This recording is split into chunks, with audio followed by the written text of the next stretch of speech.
En 1959, un marino inglés se conoció que fue el primer seropositivo reconocido por pruebas en un banco de sangre hecho retrospectivamente. En 1981 aparece lo que conocemos como síndrome de inmunodeficiencia adquirida, que fue ahí, por primera vez que aparecieron estos casos con pacientes que tenían sarcoma de Kaposi y inmunodeficiencia de células CD4.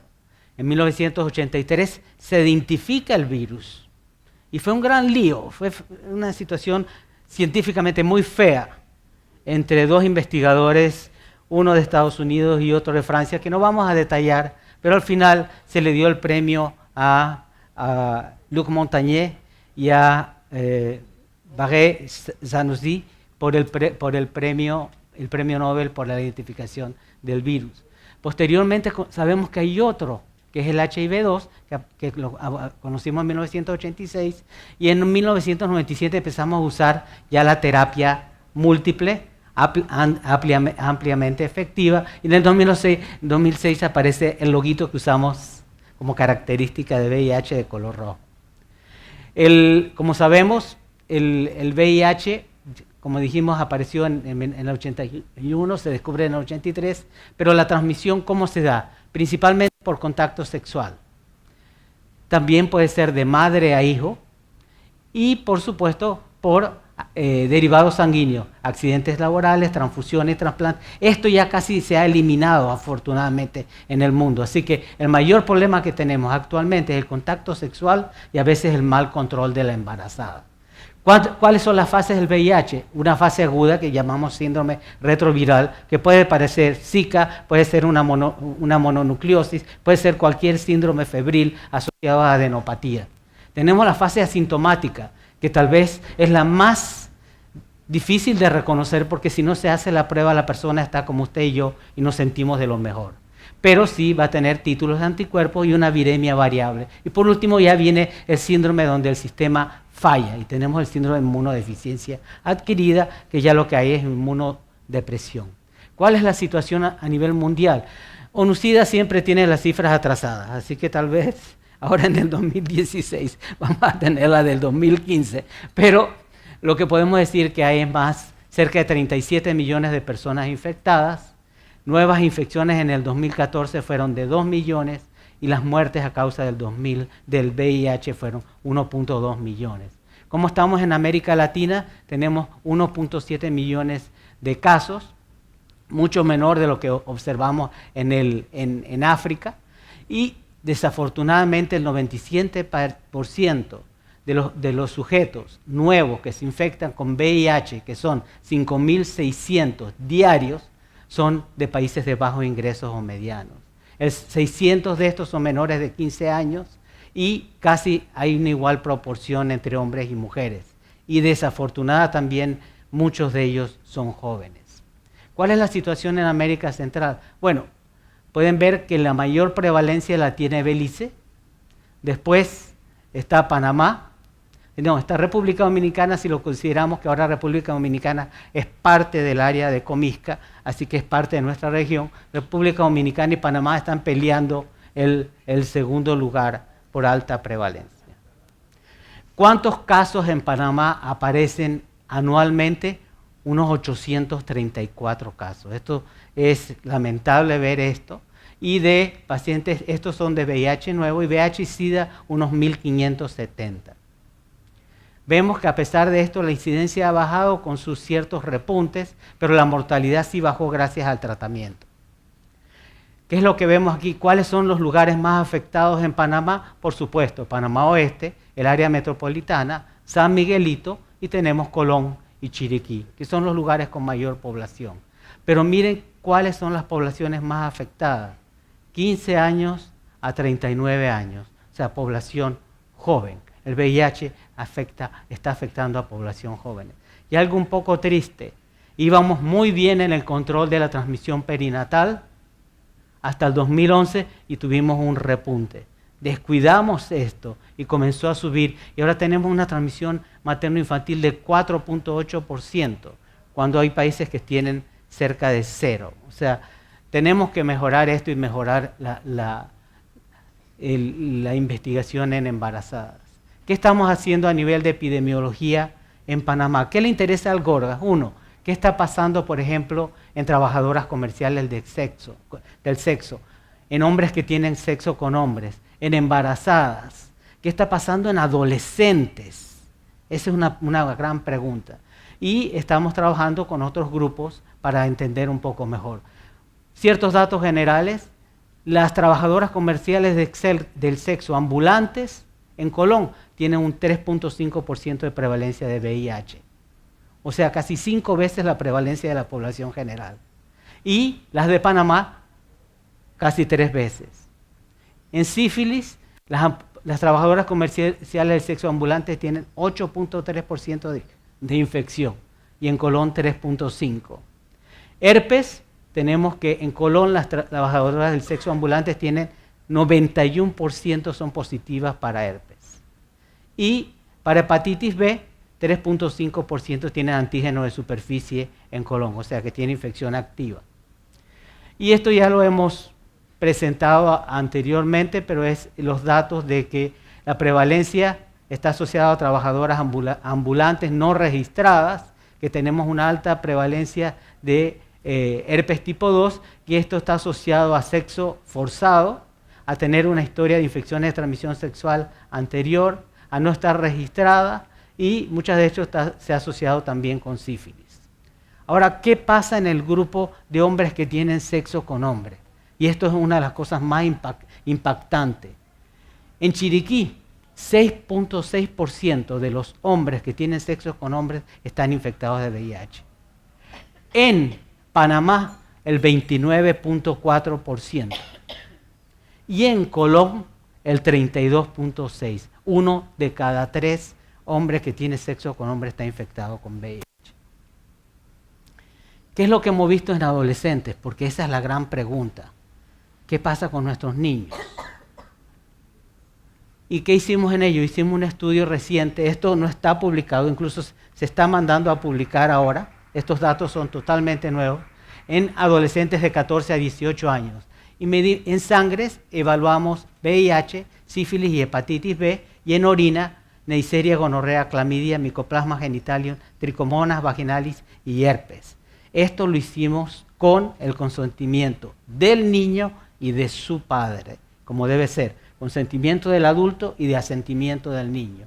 Nuestra población fue de 592 estudiantes, la mayoría de ellos 60% femenino, y vemos que el 60% fueron menores de 18 años. Vimos que el 61% de ellos habían tenido relaciones sexuales y que la mayoría comenzó las relaciones sexuales entre los 15 y los 16 años. O sea, los muchachos están empezando a tener relaciones sexuales en la escuela.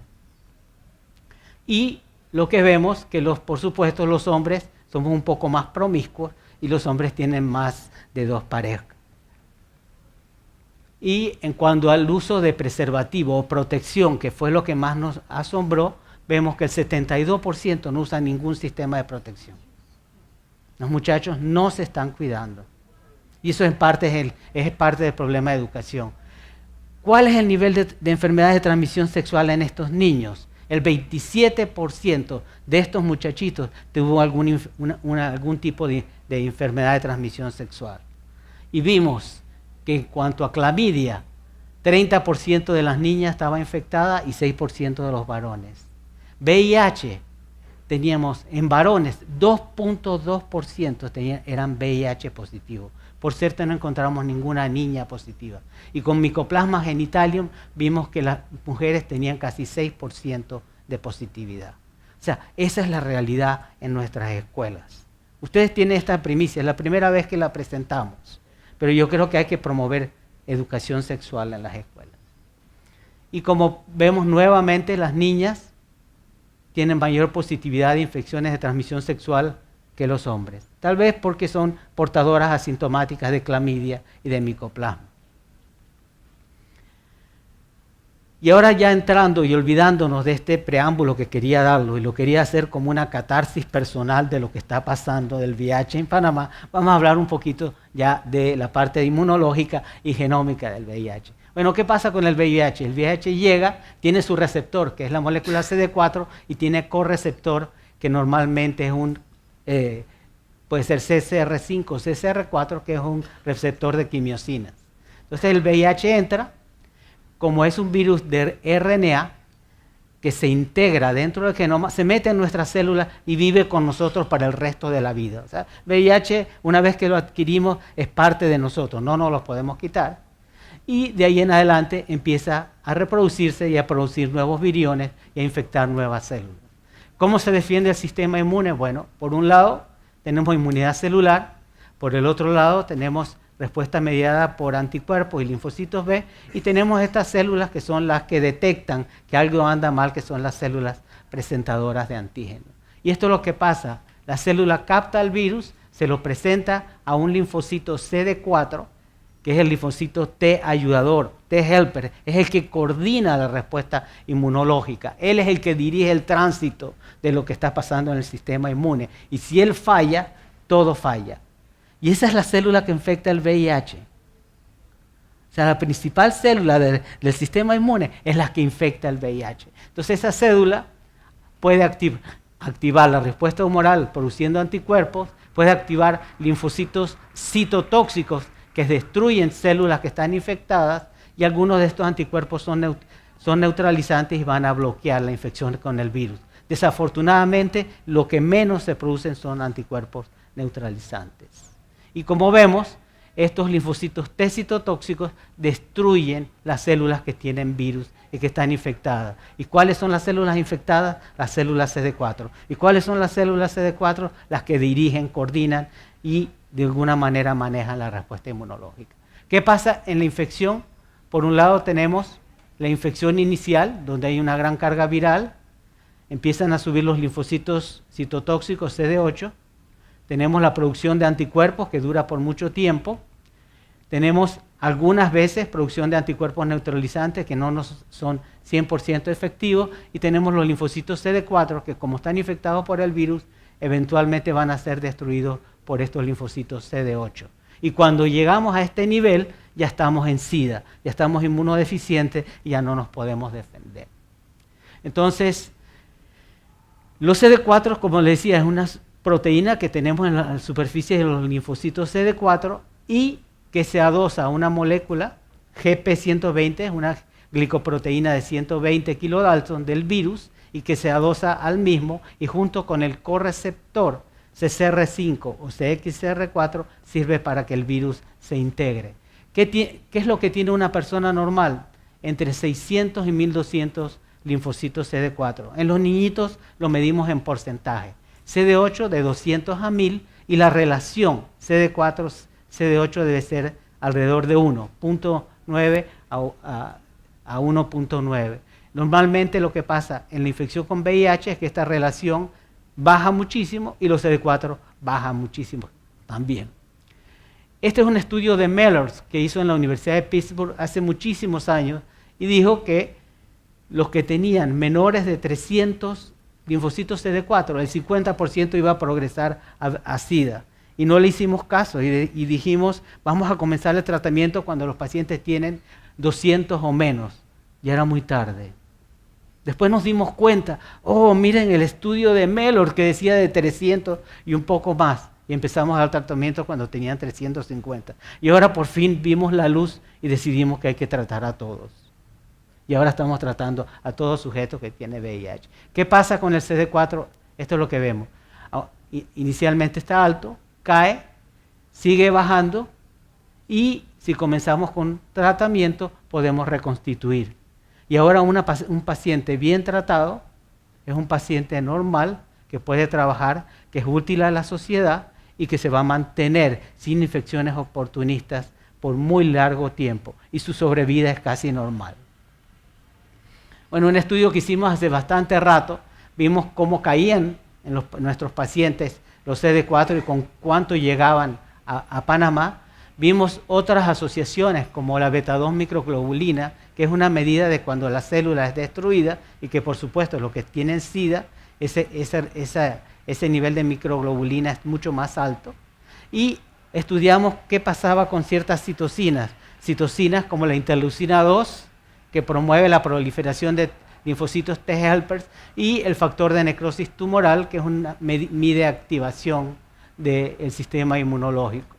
Y vimos que en pacientes con VIH con menos de 200 linfocitos CD4, TNF estaba muy elevado e interleucina 2 casi no lo podíamos medir. Y sacamos un marcador que si no teníamos CD4 en esa época y no teníamos ningún otro marcador, solo usando linfocitos totales y beta-2 microglobulinas, teníamos un 91% de probabilidad de diagnosticar adecuadamente VIH. Posteriormente nos interesamos en estudiar lo que era activación inmunológica, cómo la activación inmunológica promovía la división o la proliferación del VIH, y empezamos a estudiar neopterina. La neopterina es un compuesto de bajo peso molecular liberado por macrófagos después que se activan por el interferón gamma, y esta neopterina puede servirnos como una medición de que se activó el sistema inmune y que hay replicación viral. Estudiamos pacientes con VIH y sin VIH, hicimos los estudios de neopterina, carga viral y CD4 y vimos que había una relación de aumento de neopterina en sujetos que tenían VIH. Pero lo más importante es que cuanto más alta es la neopterina, más se asocia a pacientes que tienen alguna infección oportunista, específicamente tuberculosis. Así que neopterina es un excelente marcador, no solo de que progresa la infección por VIH, sino que además probablemente tiene una micobacteria asociada, ya sea atípica o tuberculosa. Lo mismo. Después de todo esto decidimos, ¿será que hay gente que tiene protección natural contra el VIH? ¿Será que algunos tenemos la capacidad de no infectarnos? Y empezamos a ver polimorfismo de estos correceptores de quimiosina, como CCR5, CCR2, SDF1. El CCR5 es un correceptor para que el virus entre a las células. A veces el virus utiliza el CXCR4 en etapas avanzadas y puede usar hasta el CCR2. Entonces, esto es lo que tenemos. El CCR5 normal, ven las 7 vueltas que da sobre la membrana celular y ahí se adopta parte del virus, que se adopta parte del VIH. Y cuando hay una mutación, una deleción de 32 pares de base, no se expresa en la superficie. ¿Qué pasaría si esto no se expresa en la superficie? ¿Qué pensaría que pudiera pasar si ese correceptor no está en la superficie? ¿Podría el virus adosarse a la célula? ¿Sí o no? No se adopta adecuadamente. Eso se ve en homocigotos. ¿Y quiénes tienen esta deleción de 32 pares de base que hace que el CCR5 no esté en la superficie celular y tengan resistencia a la infección al VIH? Personas como yo. Altos, fulos, escandinavos. En resumen, ¿cuál es la probabilidad de que nosotros tengamos estas mutaciones? Así que decidimos hacer un estudio, cuál era la probabilidad de tener en Panamá personas con alto nivel de mutaciones de CCR5. Esto fue hecho por Yamicel Saldívar y vio, por ejemplo, que la forma mutada homocigota no encontramos ninguna en Panamá. Tal vez nos fuimos a la embajada de Noruega o de Escandinavia, tal vez hubiéramos encontrado. Pero sí encontramos formas diferentes, o sea, formas de wild type y heterocigotas con forma mutada, y vimos también polimorfismos de otros correceptores. ¿Y qué encontramos? Que ciertos polimorfismos, por ejemplo, del CCR5, de esta forma de CCR5 59029, daba cierto grado de protección, sobre todo en niños. Y también polimorfismo del SDF1 también daba un efecto protector del 60% en niños. O sea que sí hay, no solo todo es esta mutación delta 32, sino que hay ciertos polimorfismos que nos hacen tener cierto nivel de resistencia al VIH. No total, pero sí que tal vez podemos tener una sobrevida más larga, independientemente del tratamiento. Vamos a hablar entonces la carga viral. Cuando hablamos de carga viral es la cantidad de virus que tiene el sujeto. Para mí es la mejor medida que hay. Ya medir el CD4 cada vez se va a hacer menos frecuente, pero vamos a medir carga viral cada vez más para ver cómo está el paciente. Cuanto menos virus tiene, cuanto mejor lo controlamos, mejor se encuentra. ¿Cuántos viriones se producen al día una persona que está infectada? Por lo menos 1.000 millones de viriones diarios. Eso es más o menos lo que produce, 1.000 millones de viriones diarios o más. Y como este es un virus de RNA, tiene una RNA polimerasa que no tiene capacidad de edición y que comete errores. Y comete un error cada 9.200 nucleótidos. Y eso puede crear mutaciones, algunas de ellas buenas para el virus y otras que no son tan buenas, incluso pueden ser deleterias.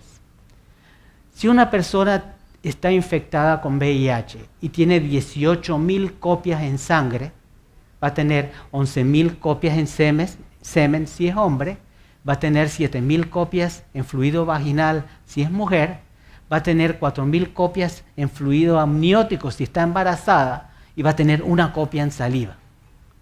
Así que normalmente la gente se infecta besándose. Como dice, ¿cómo te infectaste? Fue un beso. Como ven, ¿quién es mejor infectando, el hombre o la mujer? El hombre es mucho más eficiente infectando. Así que la mujer es la que pone el control.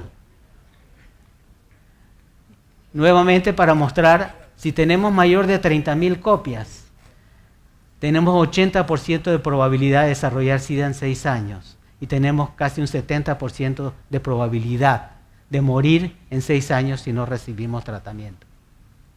Entonces ya esto lo hablamos en cuanto a la carga viral. ¿Cómo se originó el VIH? Bueno, sabemos que hay dos VIH. El VIH-1, que proviene de cambios en el pantroglodites o chimpancé, y el VIH-2, que proviene de cambios en el mono mangaví. De los dos VIH, si yo tuviera que escoger uno, me gusta más el 2. Se ha visto que es menos agresivo. El VIH-1 es mucho más agresivo y tiene mayor capacidad de cambios. Y como les decía, el origen probablemente fue en la República Democrática del Congo en 1930, cuando estaban construyendo el ferrocarril. Entonces, la gente iba trabajando con el ferrocarril y se iban moviendo. Eran hombres que se iban moviendo y, por supuesto, encontraban compañeras en cada estación que iban construyendo. Y así fueron regando el virus. No fue así, no fue así. Fue tal vez por ingestión. Y muchos lugares de África. Yo estuve un tiempo viviendo en Uganda. Y en muchos lugares toman la sangre, o sea, matan el mono y se toman la sangre porque les da fuerza, dicen ellos. Bueno, es proteína. Entonces, probablemente en 1930 se originó el VIH. Y mire el problema que tenemos con el VIH. Tenemos un VIH-1, un VIH-2. El VIH-1 a su vez tiene 3 grupos, N, M y O. A su vez, el grupo M tiene 1, 2, 3, 4, 5, 6, 7, 8, 9 subgrupos o clados. A su vez, esos clados tienen subclados y a su vez estos subclados tienen formas recombinantes. Con esto ustedes pueden ver lo fácil que es hacer una vacuna contra el VIH. ¿Cuál es el clado predominante en el mundo? El C, a pesar de la vacuna que se está haciendo, es contra el B por intereses económicos, pero realmente el que predomina en África, el 50% es el subtipo C. En América es el subtipo B, como vamos a ver ahora. Y estos estudios de Jack Sellis demostraron que en Panamá lo que tenemos y predomina es el subtipo B, pero también tenemos otras formas recombinantes. Tenemos, por ejemplo, B con C, que probablemente su origen es de China. Tenemos B con F, que gran parte de su origen probablemente fue de Sudamérica. Tenemos BG, que gran parte probablemente vino de Cuba. Y tenemos F1, también de Sudamérica. Y C, que probablemente también vino de India y otras áreas, y China. O sea que Panamá, gracias a Copa, es un país que llega de todo. Así que es un país, es un hub que nos llega desde virus hasta gente. ¿Hay diferencia entre los diferentes subtipos? Claro que sí. Si ustedes tienen subtipo B, ustedes en un 40%, en 6 meses, va a aumentar su carga viral mayor de 400. Y si tienen subtipo D, el 72% va a aumentar su carga viral en 6 meses. O sea, el subtipo también determina gravedad. Progreso y tratamiento. Como ustedes saben, tenemos múltiples drogas. Afortunadamente, no es como en Leishmania, no es como en Chagas. Afortunadamente en VIH tenemos muy buenos medicamentos. Tenemos inhibidores de transcriptasa inversa, tenemos inhibidores de proteasa, tenemos inhibidores de integrasa que ya estamos usando en Panamá, pero a su vez están apareciendo cada vez más nuevos grupos de medicamentos para tratar el VIH. O sea, realmente, aunque no tengamos una vacuna, tenemos muy buen tratamiento. Esto es lo que pasa con el tratamiento. Uno trata al sujeto y ¡bup! La carga viral disminuye, y cuando hay falla terapéutica, después de la caída o el control viral, nuevamente hay un repunte. Entonces, una de las ideas con un proyecto que tenemos en Mesoamérica era simplemente entender cuál es el nivel de resistencia que tenemos en Panamá. Y estos estudios también de Yaxelis están demostrando que en cuanto a resistencia secundaria al uso de medicamentos, la mutación más común es la K103N, y esta mutación da resistencia a un medicamento que se llama efavirenz y que es de primera línea. Y que la resistencia transmitida, que es la que adquirimos de otra persona infectada, también la mutación más prevalente es la K103N. O sea que dentro de poco, ¿cuál es el mensaje? Que nuestro esquema de primera línea que usa efavirenz no va a servir. Y ¿qué es lo que también, la otra mala noticia? Es que la resistencia transmitida, la que adquirimos de otra persona, ha ido subiendo a través del tiempo. Y ahora estamos ya casi cerca del 15%. Normalmente 5 a 15% es intermedia. Estamos casi pasando ya ese 15%. Así que con Claudia, que es otra de nuestras estudiantes, estamos trabajando no en técnicas de secuenciación, sino en técnicas de uso de PCR en tiempo real para detectar mutaciones específicas. Cosa que la persona, le buscamos, tiene la mutación, no tiene la mutación, le decimos, este esquema inicial te va a servir o no te va a servir, sin hacerle un genotipaje, de una manera muy rápida. También estamos estudiando HLA. ¿Cuál es el HLA? Es nuestra constitución genética, es el antígeno leucocitario humano, y eso determina también cómo respondemos a nuestra respuesta inmune. Así que estamos estudiando qué pasa con el HLA en nuestros sujetos y en toda Centroamérica, porque somos diferentes. Miren la constitución de HLA de Vancouver comparada con la de Tailandia o la de Japón. Realmente somos diferentes. Específicamente, mire el B35 en Tailandia y el B35 en Vancouver o el B35 en Brasil. Así que hemos estado con Santiago Ávila y Reyes Terán en México trabajando con HLA de nuestra población panameña. Y lo que estamos viendo básicamente es, por secuenciación, que el HLA B35 en Panamá está asociado, y en toda Centroamérica, a un progreso más rápido de la infección. Pero en el Caribe, por ejemplo, en Barbados, como tienen mayor prevalencia de B27, su progreso es más lento. Así que dependiendo del HLA de la persona, también de su constitución genética, no solo depende del subtipo viral, sino de la constitución de la genética de la persona, puede tener un avance o un progreso mucho más rápido. En vacunas, ¿dónde andamos? Bueno, estos han sido todos los estudios de vacunas que se han hecho tratando de probar hasta septiembre del 2015.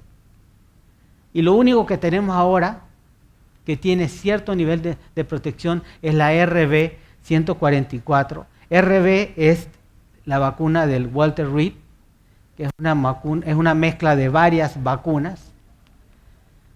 Y desafortunadamente el nivel de protección de estas vacunas del Walter Reed, que es lo mejor que hay en protección hasta ahora, es del 31.2%. O sea, realmente no podemos confiar en que una vacuna, por ahora, en un corto plazo, sea la solución del VIH. Entonces, Montaner, un argentino que vive que es el director del Centro de Excelencia en Canadá, decidió, ¿por qué no empezamos a tratar a todo el mundo? Y trató todo el mundo en Vancouver y en áreas de Canadá. ¿Y qué pasó? Disminuyó la prevalencia de VIH. Dijo, si yo bajo la carga viral a 0 en la población infectada, la probabilidad de que infecte a otros es mínima.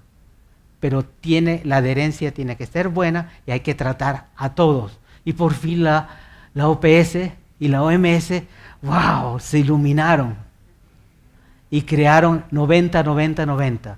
Diagnosticar a 90% de las personas, tratar a 90% de las personas y lograr la supresión virológica, por lo menos en el 90% de las personas. ¿Es eso real? No sé.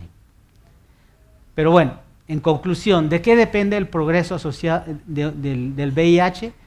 Por supuesto, a una alta carga viral, a que tengamos pocos CD4, menos de 500, a polimorfismos de los receptores de quimiosinas, CCR5, CCR2, SDF1, a la infección perinatal. Los niñitos son más susceptibles porque adquieren gran cantidad de virus y los adquieren desde muy temprano, nacen con eso. Otros factores, pobreza. Por supuesto, la gente pobre no tiene ni qué comer, mucho menos tiene acceso al tratamiento. Así que pobreza es otro factor. Y hay un factor que se me olvidó, fumar. El fumar disminuye la calidad de la inmunidad mucosa y así se ha visto que los fumadores también progresan más rápido. Todavía no hay una vacuna preventiva y estamos lejos de tenerlo. Entonces, ¿qué hacemos? Promover campañas de diagnóstico a todo nivel. Esto permite un manejo temprano del paciente. Tratar a todo paciente infectado, a todo, tratarlo y monitorear la carga viral para tenerlo indetectable, para que no pueda infectar a otro. Educar a los jóvenes.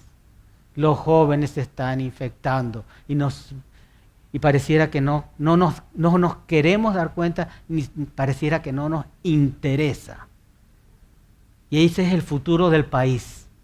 No tenemos ley y la ley no va a pasar. Hay que tener sexo seguro. Yo le digo a mis estudiantes, caras vemos, más abajo no sabemos.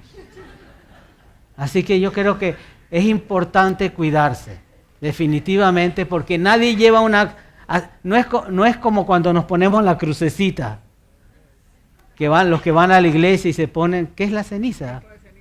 Sí, no hay nadie, esto aquí no hay ninguna crucecita.